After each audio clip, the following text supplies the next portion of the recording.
वालेकुम या अली मदद ही गॾियल शाइरी जो किताबु ॾिया जरकिया ॾात जा सैलींदड़ मुबीन हुजण ऐं शबीर गबोल कंपोज़र आहिनि नवीद नाद हुजण। हिन में काफ़ी शाइरनि जी शाइरी आहे। बहितरीनु किताबु पढ़ण जहिड़ो आहे ऐं बहितरीनु शाइर, बहितरीनु ख़्याल, बहितरीनु इस्म, हर तख़लीक़ ज़बरदस्त। हिन किताब में मुंहिंजो बि इंटरव्यू, मुख़्तसर तारफ़ ऐं उन खां अलावा 9 गज़ल शामिल आहिनि। ही चवे थो त किथे बि नाहे को ख़ैरु साईं, केॾो त आहे अंधेर साईं। या हीअ अॻिते आहे त आहे यकीन ईंदो अहिड़ो ज़मानो, हर जाइ हूंदो सिंधूअ तरानो। ॿियो गज़ल आहे त वञे थी गुज़रंदी ज़िंदगी आहे, ॻोल्हियां थो मिली न ख़ुशी आहे। किथे त करार में आहिनि, किथे करार में आहिनि, अञा इंतज़ार में आहिनि।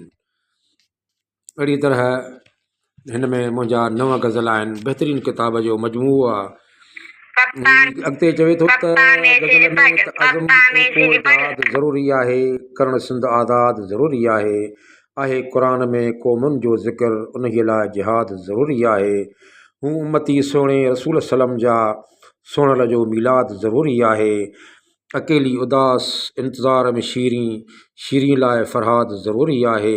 भल न वणे तख़लीक़ शाइर जी, भल न वणे तख़लीक़ शाइर जी, वाह वाह जो दाद ज़रूरी आहे।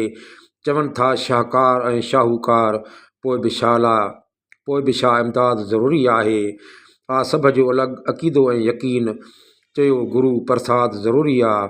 ख़लक़ियो आहे खावंद जग में जोड़ो, नर जे लाइ माद ज़रूरी आहे। लिखे थो गीत इनकलाबी महर फ़क़ीर, गॾु गॾु मुहबत मवाद ज़रूरी आहे।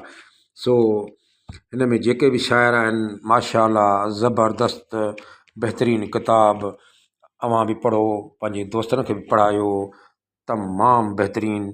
हीअ अव्हां खे किताबु खोड़ा मां मुबीन हुजण वटां मिली सघे थो। अस्सलामु वालेकुम या अली मदद महर फ़क़ीर, कराची सिंध। ख़ुदा हाफ़िज़।